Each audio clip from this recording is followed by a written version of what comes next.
Hola y bienvenidos a todas y a todos a nuestra primera charla del Grupo de Interés en Medicina Interna de nuestra Fundación Universitaria San Martín.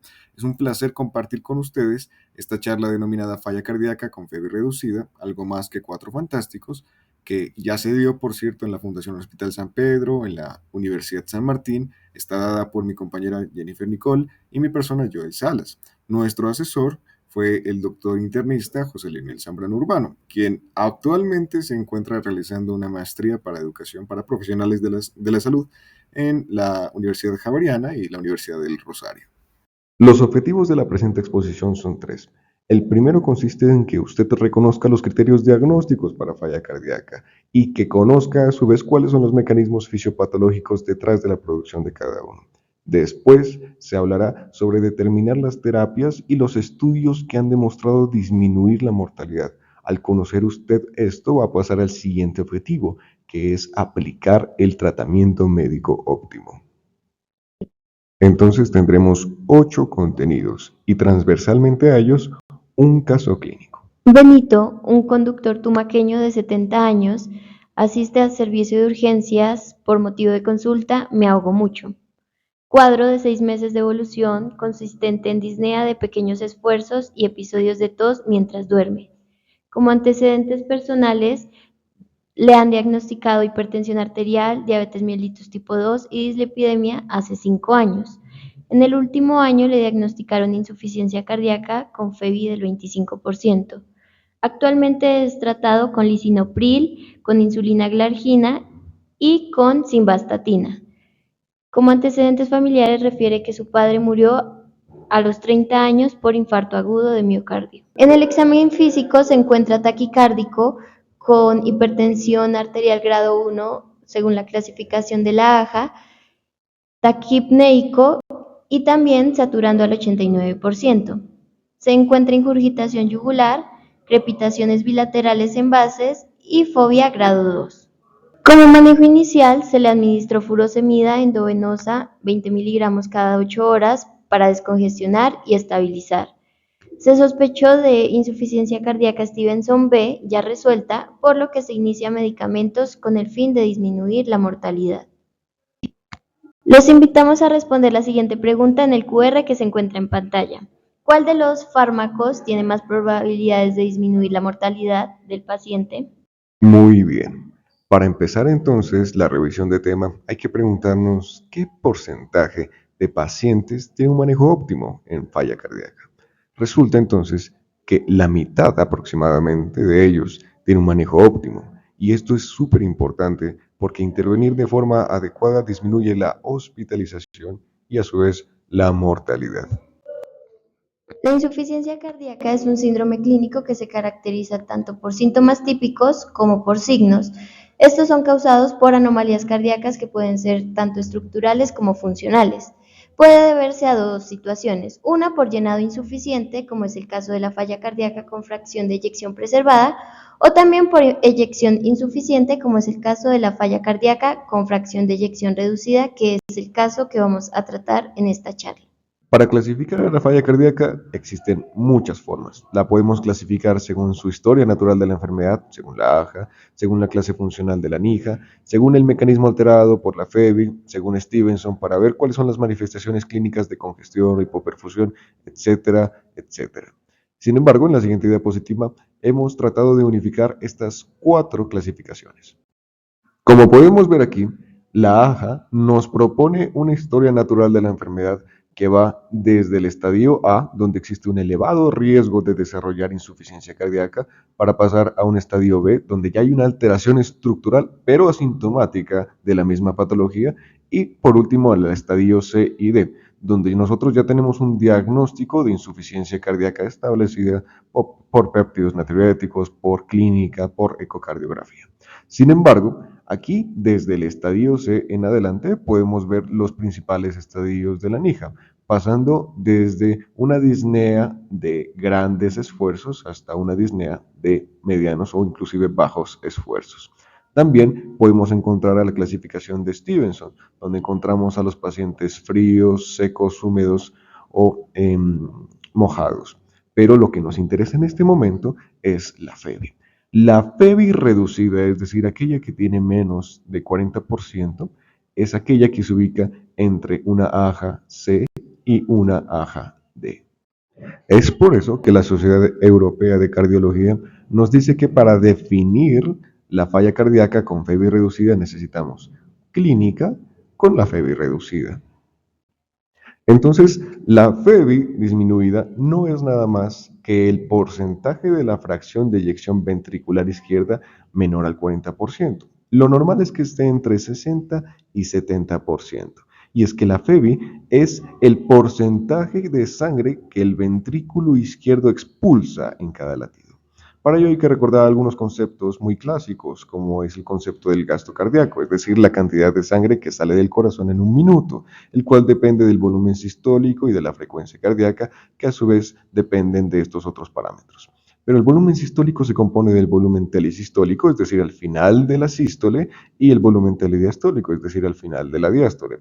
Estos componentes aproximadamente son estos valores. 70 mililitros es el volumen normal telesistólico y 110 mililitros es el volumen final telediastólico. Lo que hacemos aquí es multiplicarlos por 100 y eso nos define la FEBI. Esto se da en un examen que se denomina ecocardiograma transtorácico. En un corazón sano, el volumen telesistólico, es decir, al final de la sístole y al final de la diástole, corresponden a estos valores y nos dan una FEBI normal.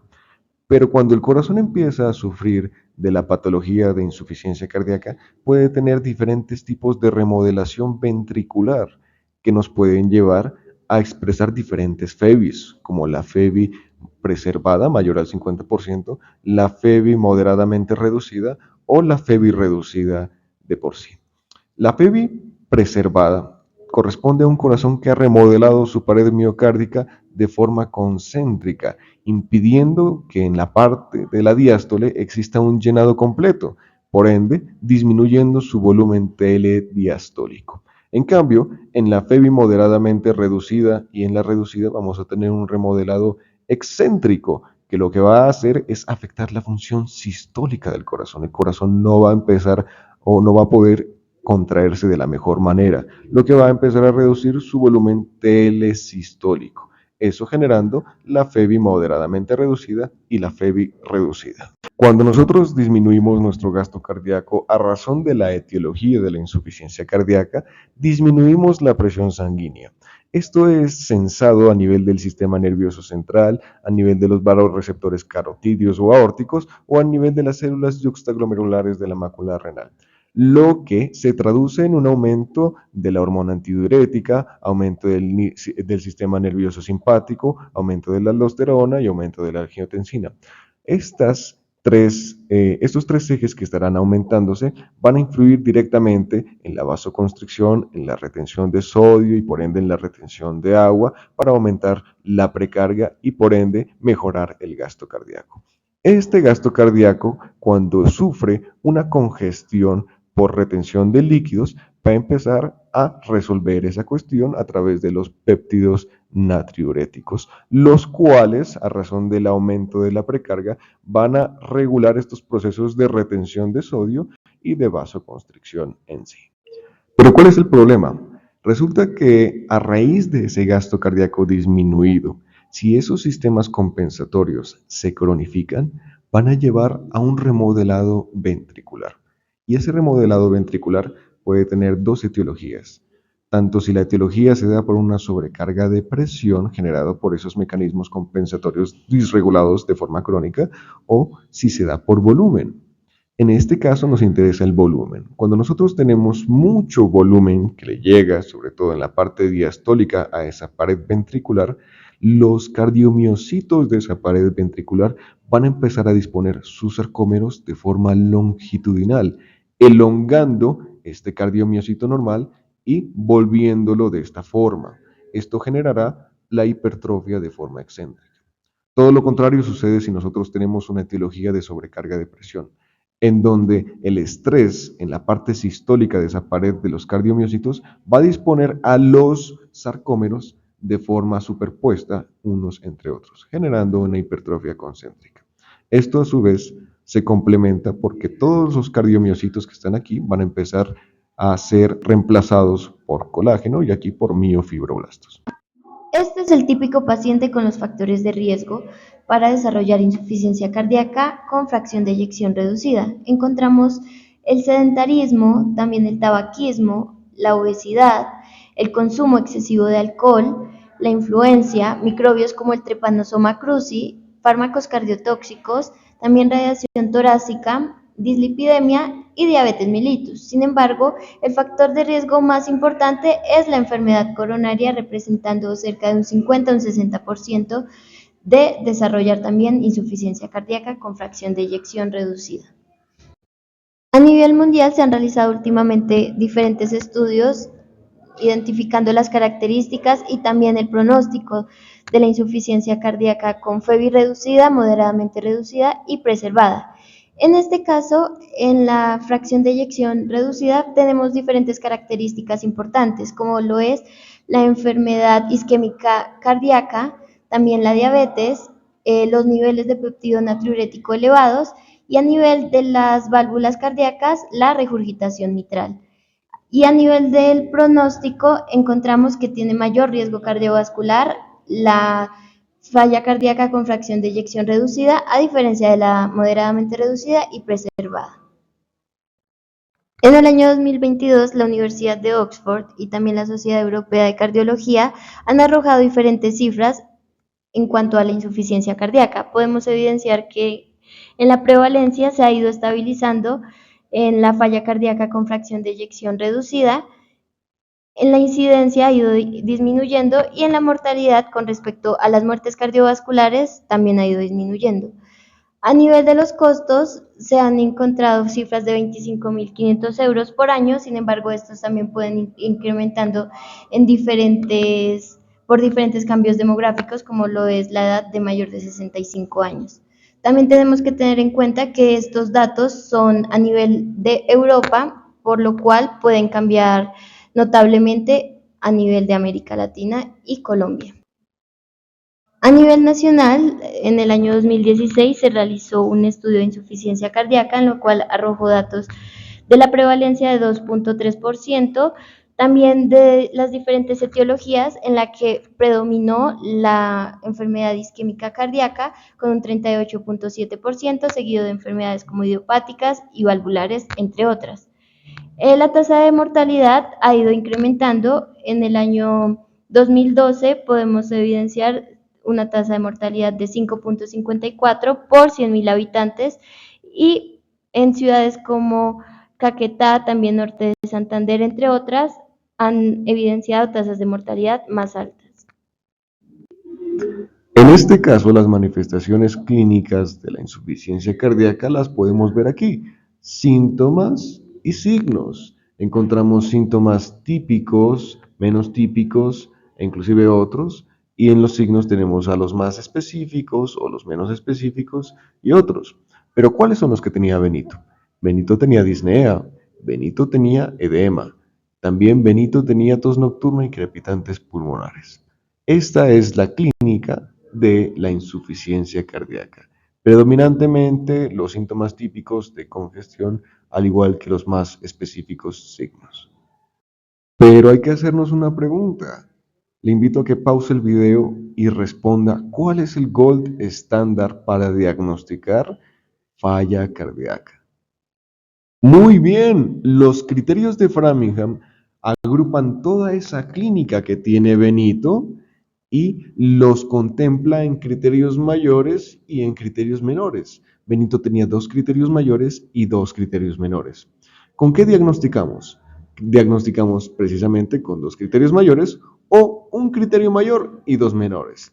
Y como Benito cumplía con estos requerimientos, podemos decir que tiene diagnóstico de insuficiencia cardíaca. Sin embargo, si queremos diagnosticar insuficiencia cardíaca con FEBI reducida, no solamente tenemos que llenarnos de una evaluación clínica y llenarnos de razones con paraclínicos como el electrocardiograma, que nos puede demostrar alguna alteración en la morfofisiología cardíaca, sino que también necesitamos pedir péptidos natriuréticos, el NT-proBNP en estos valores, al igual que el BNP. También necesitamos un ecocardiograma transtorácico. Con esto confirmamos el diagnóstico de insuficiencia cardíaca con FEBI preservada, moderadamente reducida o reducida, e inclusive después de hacer una reevaluación la podemos subclasificar según si sigue reducida o si se ha recuperado o si está levemente reducida en el caso de la moderadamente reducida o de la preservada. Excelente, entonces ya sabemos cómo diagnosticarlo, pero ¿acaso sabemos cómo tratarlo? En este gráfico mostramos las dianas farmacológicas que están presentes en un paciente con esta patología. Entonces podemos ver en esta parte cómo existe una diana farmacológica que va a mejorar el sistema de respuesta protectora frente a la insuficiencia cardíaca, que prácticamente viene dado por el mecanismo de la neprilicina o los fármacos que son antagonistas de la misma. Estos fármacos se llaman antagonistas de la neprilicina. Sin embargo, también tenemos otros ejes donde las dianas farmacológicas están en los mecanismos maladaptativos sistémicos en la respuesta crónica de la insuficiencia cardíaca. Encontramos, por ejemplo, para combatir a la taquicardia, a los betabloqueadores o la ivabradina. También tenemos en contraposición del sistema renina, angiotensina, aldosterona, a los betabloqueadores, a los YECA, a los antagonistas de mineralocorticoides, a los ARNI, a los ARA y los de la vasoconstricción sistémica. En contra de ella encontramos a los nitratos, a la hidralacina, a los YECA, a los ARNI o a los ARA. Sin embargo, también en esta arista donde vemos toda esa señalización celular adversa, podemos encontrar a los inhibidores del SGLT2, que además de utilizarse en la diabetes, en este caso, también impiden la generación de especies reactivas de oxígeno o de esa disregulación metabólica en el ciclo de Krebs a nivel mitocondrial. Asimismo, los betabloqueadores, los ARA, los ARNI, los antagonistas de los mineralocorticoides actúan a nivel de ese remodelado de los cardiomiocitos para que no puedan generar esa hipertrofia. Y fármacos más actuales como el vericiguat o los nitratos con hidralacina mejoran la respuesta del óxido nítrico también a nivel de los cardiomiocitos en su perfusión. Sin embargo, hay un fármaco que tiene un mecanismo de acción muy importante y muy principal de acuerdo al tratamiento de la falla cardíaca. Y ese fármaco es la unión de dos grupos farmacológicos, los ARNI en la parte del sacubitril y los YECA en la parte del valsartán. Resulta que el sacubitril inhibe a la neprilicina y mejora los mecanismos de compensación de los péptidos natriuréticos. En contraposición, su otro grupo farmacológico disminuye la respuesta maladaptativa del sistema renina-angiotensina-aldosterona. A final de cuentas, lo que queremos decir es que el sacubitril, valsartán, mejora los mecanismos que le hacen bien al corazón y disminuye los mecanismos que no le hacen tan bien al corazón. En esta diapositiva encontramos en la parte superior los diferentes mecanismos de acción de los tratamientos tanto para la falla cardíaca con fracción de eyección preservada como la de reducida. Y en la parte inferior encontramos una línea de tiempo que abarca todos los estudios que se han realizado para los tratamientos de la falla cardíaca. Encontramos más estudios en la falla cardíaca con fracción de eyección reducida, como son los estudios SOLVE y Consensus, para medicamentos como los IECA y los ARA2. Más adelante aparecen los betabloqueadores con estudios como Copernicus, CIBIS-2, MERIT-HF. También aparecen los mineralocorticoides, los antagonistas de mineralocorticoides, como son los estudios RALES y Emphasis-HF. También aparecen los ARNI más adelante, como en el estudio Paradigm-HF, y actualmente se están estudiando los SGLT2 con estudios como el DAPA-HF, Emperor y Soloist-WHF. Muy bien, para hablar del manejo hay que saber que hemos recompilado diferentes evidencias y las hemos unificado en un algoritmo, como por ejemplo el consensus de expertos del 2024 y las guías del 2022 de la AJA. Excelente. Entonces, cuando nosotros tenemos un paciente con falla cardíaca, con FEBI reducida, con síntomas, vamos a iniciar la terapia médica avalada por las guías, la primera línea del tratamiento. Y dependiendo del contexto que se pueda desarrollar, vamos a iniciar la segunda línea. Después, también dependiendo del contexto, vamos a iniciar la tercera línea de tratamiento. Transversalmente a estas líneas de tratamiento, tenemos que utilizar diuréticos titulados a dosis mínimas, tenemos que utilizar el tratamiento de comorbilidades de base, la planeación del cuidado avanzado y obviamente tratar de colocar terapias no farmacológicas. Y no solamente se utiliza para la falla cardíaca con fracción de eyección reducida los cuatro fantásticos, como lo son los ARNI, los beta bloqueadores, los antagonistas de los mineralocorticoides o los ISGLT2, sino también se encuentran los ARA2 o los IECA.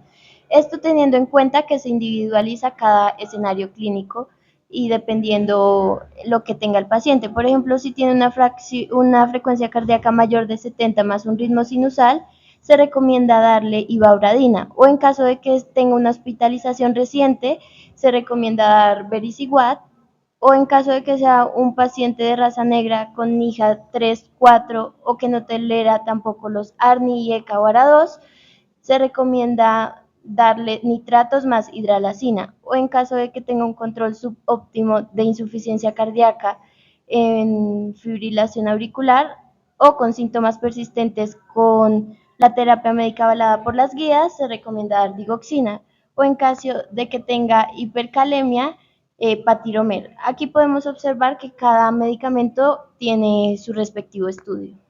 Muy bien, entonces, después de individualizar al paciente según estos contextos, hay que titularlo cada 2 a 4 semanas hasta llegar a la dosis máxima tolerada de 3 a 6 meses. Después de esto vamos a volver a verlo, vamos a reevaluarlo, vamos a ver su FEBI, sus síntomas, su riesgo clínico, y aquí nos podemos encontrar 3 contextos.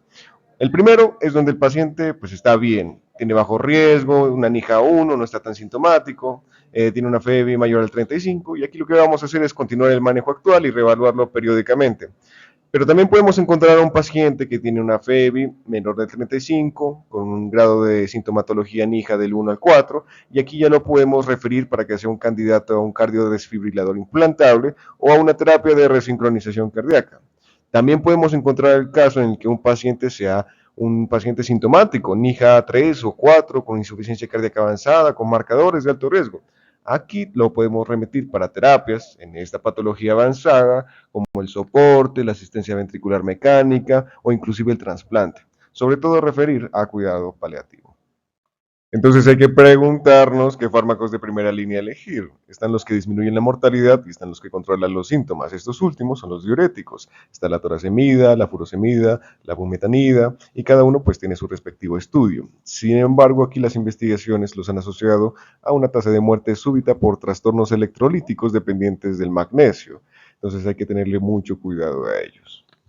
Y también encontramos los que disminuyen la mortalidad, como lo son los antagonistas de los receptores de mineralocorticoides, los ISGLT2, beta bloqueadores, ARNI, IECA y ARA2.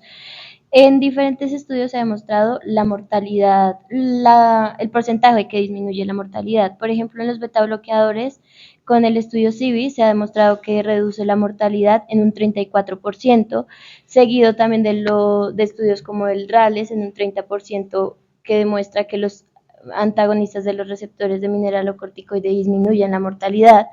En estudios como el DAPA-HF, con los ISGLT2 en un 17%, los ARNI en un 20% en estudios como el Paradigm 2014 y el Pioneer HF del 2019, los IECA, como por ejemplo el enalapril, con el estudio ELITE 2 de 1999, o también estudios del SORF, con un 16% han demostrado que disminuye la mortalidad, e incluso los ARA han demostrado que un 17% disminuyen la mortalidad con el estudio Alternative.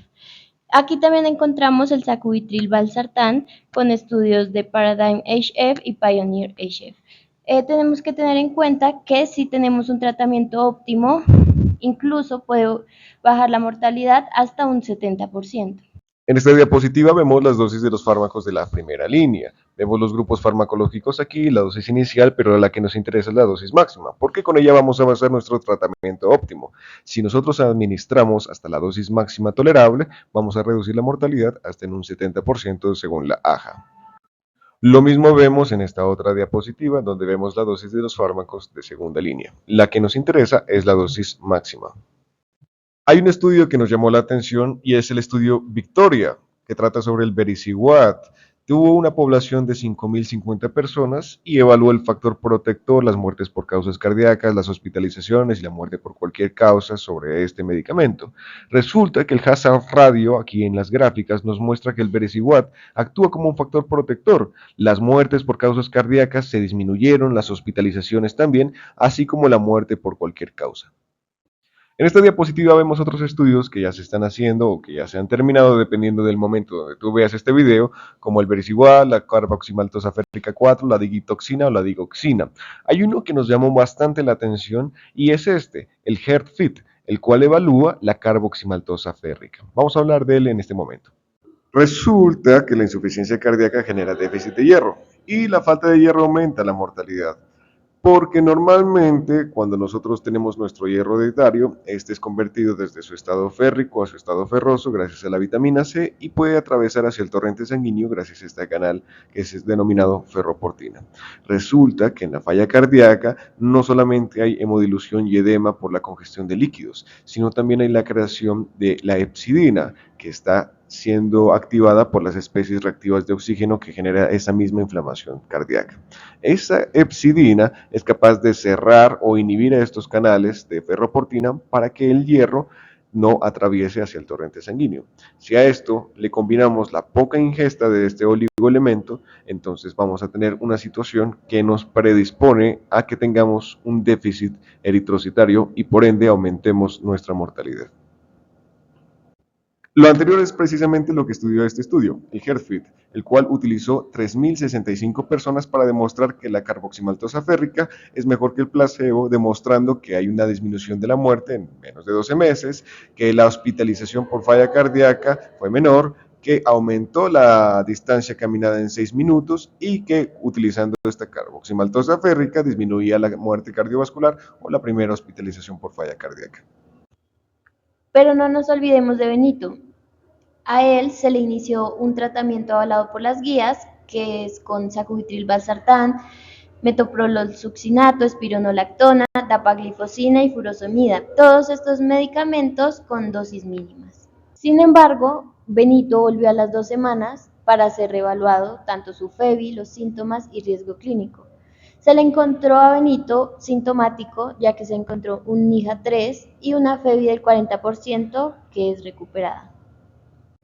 Aquí te invitamos a pausar el video y a tratar de responder por medio de este QR lo que podríamos hacer con Benito.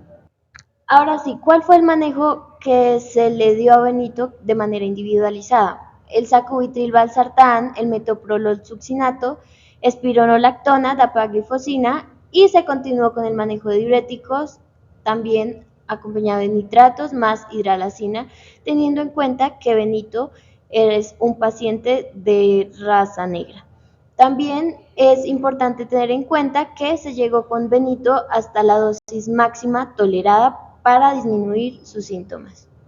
Como conclusión, ya para llevar a casa, tener en cuenta que la falla cardíaca con fracción de eyección reducida es un síndrome clínico que se presenta por una alteración en la sístole, en el cual se encuentra una FEBI menor o igual al 40%. Recordemos que es generada por una hipertrofia de remodelación excéntrica secundaria a una sobrecarga de volumen. También tener en cuenta los estadios C y D según la AJA y también los criterios diagnósticos de Framingham, así también como los péptidos natriuréticos y la ecotranstorácica. Recuerde todos los medicamentos que implican la primera línea, la terapia médica avalada por las guías. Recuerda llegar hasta la dosis máxima tolerada. ¿Por qué? Porque simplemente disminuye la mortalidad en un 70%. Recuerda también que tu paciente tiene que estar estrictamente monitorizado para identificar si la dosis máxima puede dejar de ser tolerable. Utiliza electrocardiograma, pruebas de función renal, tensión arterial, sobre todo para ver siempre la monitorización del paciente. Gracias. Si gustas, puedes evaluarnos a través de este QR. Y si te gustó nuestro contenido, puedes seguirnos en redes sociales. Aparecemos como IMIGFUNSUM en Instagram, en TikTok y en YouTube. Si quieres saber más sobre la falla cardíaca, puedes revisar nuestro post que hemos subido en esa plataforma.